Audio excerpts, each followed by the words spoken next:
Welcome to the all-new That Business Show 2.0 with your host, Jamie Maloney, where business becomes show business.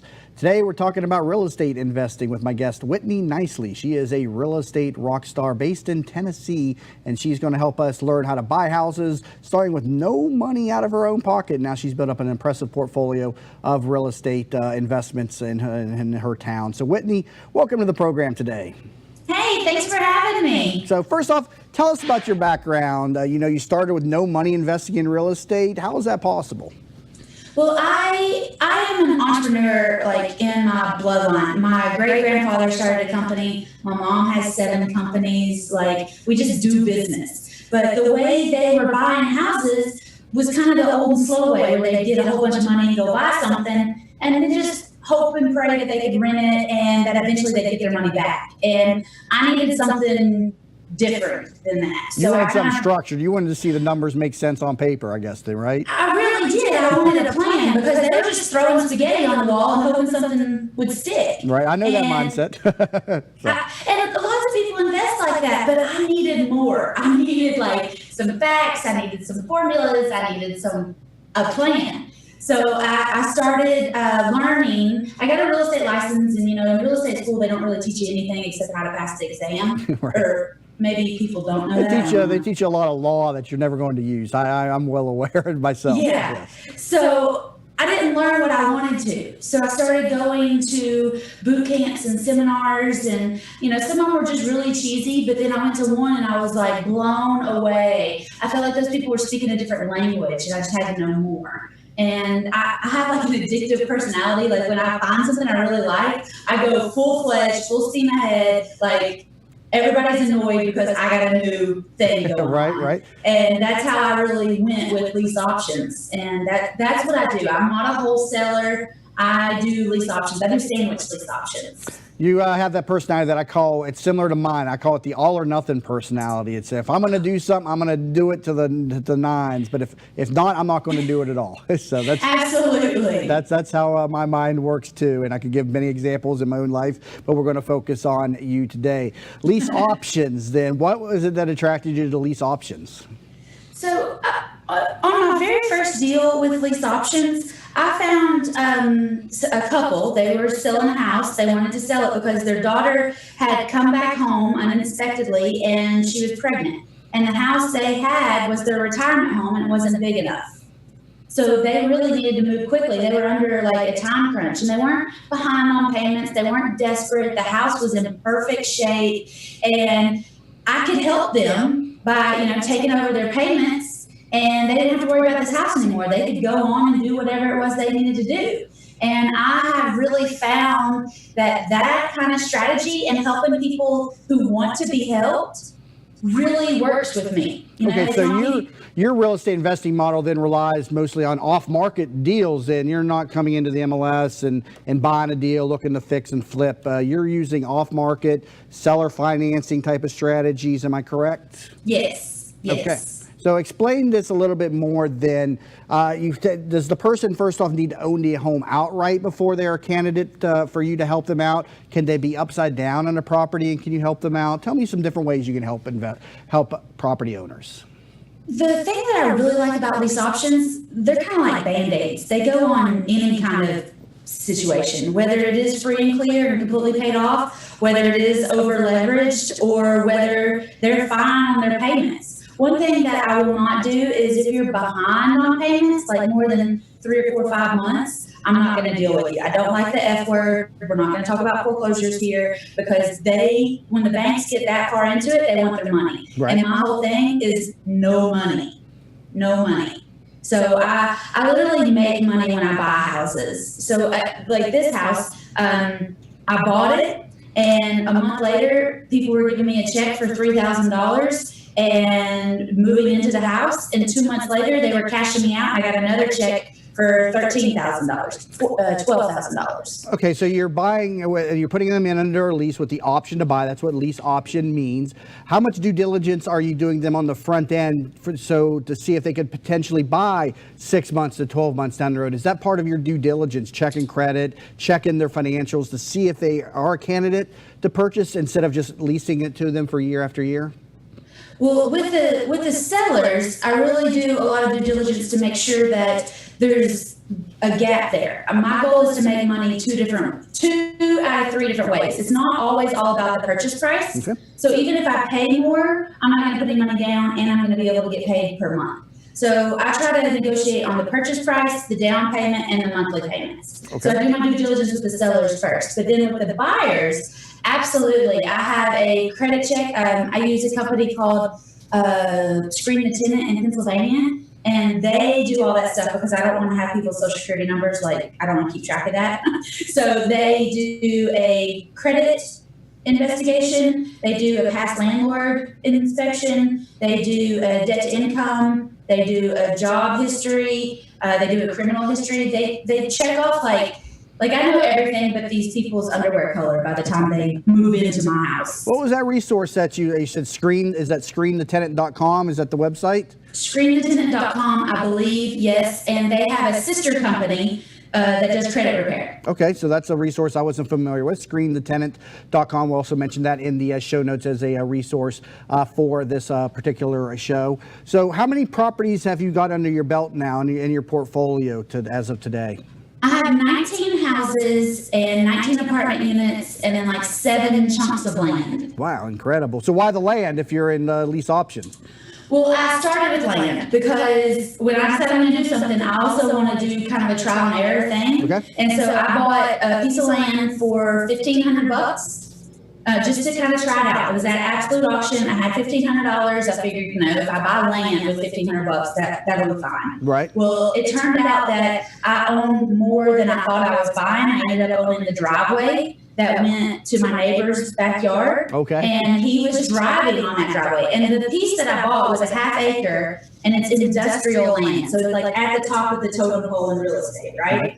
And it's in the city of Knoxville, $1,500. So I went to my neighbor and I was like, hey man, you're driving on my driveway and I want rent. And he was like, no, we're a real estate girl. That can't be possible. And I was like, have it surveyed, call me back. So 2 weeks later, they called me back and they were like, yes, Mrs. Nicely, we are driving on your driveway and we would like permission to rent that from you for like the next 10 or 15 years. How's $250 a month sound? Yeah, I see that stuff happen all the time. People, with basic encroachments, but you didn't even know what you were getting though. So that was just lucky for you then, right? Luck is preparation and opportunity. And, I put the $1,500 out just expecting something to, come. I could have waited and watched and I could have, done my research for 18 months, but I just jumped in and figured it out. Now, what about the other land? Did you get any luck on the other pieces? Yeah, the very, very first piece that I bought, that I could have been able to vote because I own land, I bought an acre in a failed subdivision. And it had gone through a local community bank's foreclosure process, but they brought everything to the auction. So I went to the auction, I bought it, it was $1,200. I didn't even know where Decatur, Tennessee was. I thought Decatur was in Georgia. I literally had nothing to go on here.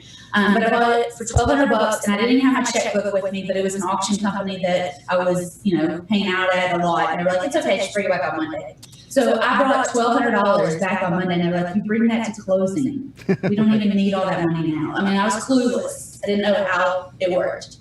But I got it, and when we did get to closing later that week, because it was just a cash buy, something in the paperwork said $69,000, and I was like, hold on, wait a minute. I paid $1,200. And they were like, no, the last person that had it mortgaged for $69,000. And I was like, score! We saw a lot of that in our market too. Big falls from value. Just that's what led up to the financial crisis in across the country. But people such as yourselves are capitalizing on this. So what's your strategy with the other pieces of land? Just buy and hold right now? Yes, absolutely. I've had some good luck, but I also went to a tax sale and I misplaced a 1 for a 7. I thought I was buying 15 acres overlooking a lake, up on a hill, beautiful, going to live there forever. I bought 3 acres under the lake, and I didn't even know that was possible, but there's no grass, there's no trees, there's no building foundation. It is under the lake. It's probably the only parcel in Tennessee that I could have bought underwater. So there's no opportunity with that piece of land, and I take Well, it. what I think I'm going to do is get a really ugly houseboat and plop it up there with a big old Whitney buys lake houses sign on it, and either annoy my neighbors until they buy me out, or buy one of theirs and just add mine to theirs. We had a guy, he was not very popular in Tampa several years ago, who had bought a piece of land around this lake in this development, but it was just like a few feet of land that came off of the lake, and he put an ugly pink fence all the way around this lake. And he basically, held hostage the neighborhood hostage until they paid him to remove that offense. But he was known for doing that. He would seek out that type of opportunity to take advantage of people. He wasn't a very popular person. He ended up getting himself into some dangerous situations as a result of that. But opportunity presents itself in many different ways. Well, I'm not trying to be annoying about it. That was an honest to goodness mistake. Right. So. Well, it's understood, people make mistakes, and it sounds like in your situation, you've capitalized on a few of them, which is good. So currently talking to Whitney Nicely. She is a real estate rock star, buying houses and land in Tennessee. And we're going to learn more about how she did this when we come back from the break. Learn more about her, WhitneyNicely.com, and also WhitneyNicely.com/group will take you over to one of the Facebook groups she's involved with. So WhitneyNicely.com/group. You're listening to That Business Show 2.0 with your host, Jamie Maloney, where business becomes show business.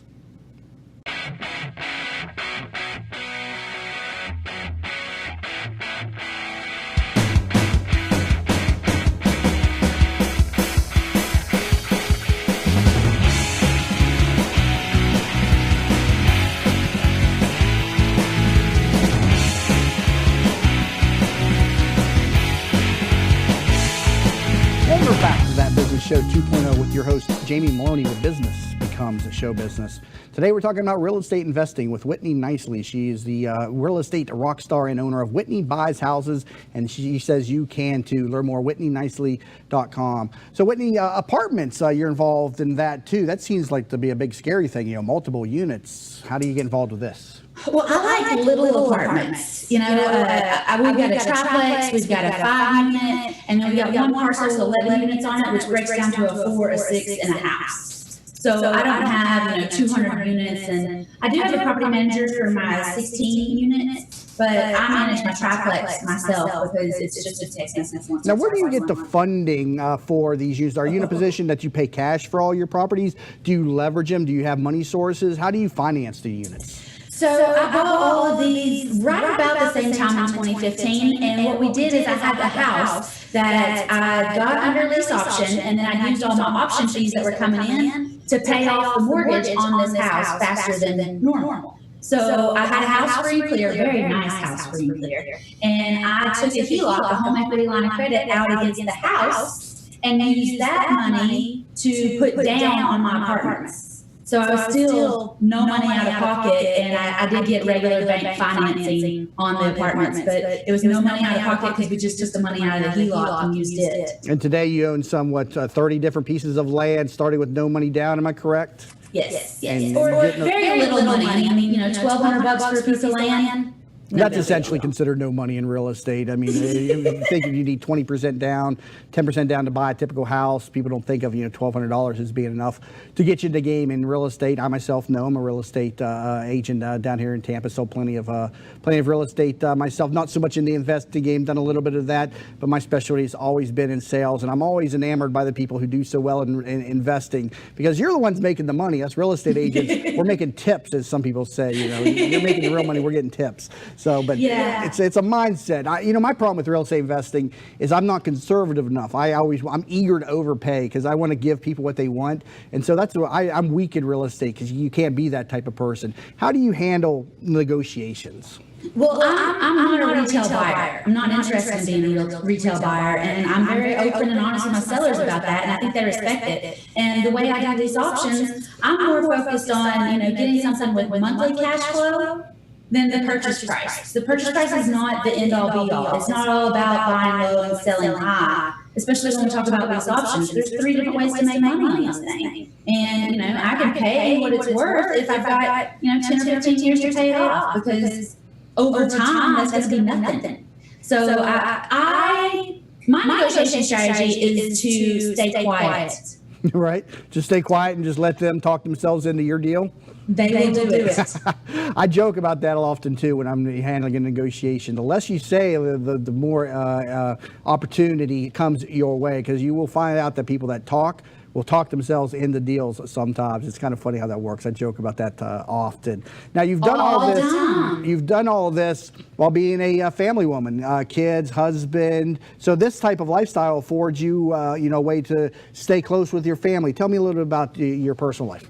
So I was in the family business, and it was, 9 to 9 and on call all the time, 8 days a week. And I wanted to get married, and I wanted to go on vacations, and I wanted to do other things. And I just could not see myself being chained to that desk, forever. So that's why I really started investing, so that I could be anywhere and collect rent. I could do anything. I got married in 2015. I flipped 6 houses in 2015 and planned a wedding. Like we were talking about earlier, I didn't really do a lot of the wedding planning because I would have become a wedding planner. So I tried to stay out of it as much as possible, and I flipped a lot of houses that year instead.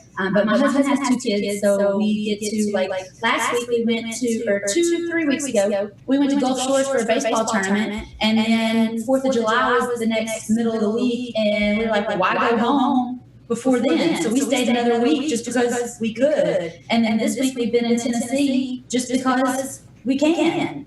It's very nice. Awesome. It's a very nice lifestyle that real estate affords people, and just have to step outside of your comfort zone and find mentors. And you offer mentoring services. I see on your site you have a shop there, 5 ways to find off-market properties, 7-day lead challenge. You've written a book on all this stuff, and you consult with people. Tell me a little bit about how you can work and help people in real estate. So I feel like I'm the beginner coach. I'm still like the training wheels coach. I really want to help people get their first deal, because once you get your first deal, you just repeat it and keep going and going and going. But getting that first deal and breaking through those fears, I've been in this for 3 years and I've done 50 something deals. So I still remember what it's like to sit in the seller's kitchen. A lot of people that are coaching, they've been coaching longer than I've been alive, and they just cannot remember what that feels like. Whereas I still know how to break it down, how to talk to them, how to get things rolling so that we can get a deal done. Right, you're still in the game, as they say. Yes, exactly. I still sit at kitchen tables and buy houses. Now, one of your courses, I see 5 ways to find off-market properties. That's the biggest complaint I hear from people in investing. That's why they want to go to the multiple listing service and compete with everybody. Those off-market deals is where the money is, or the auction. How do you begin to find those off-market deals? I won't ask you to give me all your secrets, but how difficult is it to find those off-market deals? It's not very difficult at all, especially if you'll start talking to people and telling them what you want to do. And a lot of that is pride. As adults, we've got this pride, and we don't want to be this person who doesn't know what we're doing. We want to be a master of our fate at this point. And it's hard to say, I'm going to start becoming a real estate investor. But that is the golden ticket into buying multiple properties. And that program, I actually wrote it for real estate agents so they could stop dealing with expired listings and, just ping pong and stuff back and forth across the MLS, because there's tons of opportunities out there. I think right now in America, there's enough empty houses that somebody doesn't care about for every homeless person to have 2. So if the agents would start going after those instead of the expired listings, they would have a lot more opportunity to create more money and become investors themselves. Right. So many people are taught to go to these, bulk sources, and that's where everybody goes.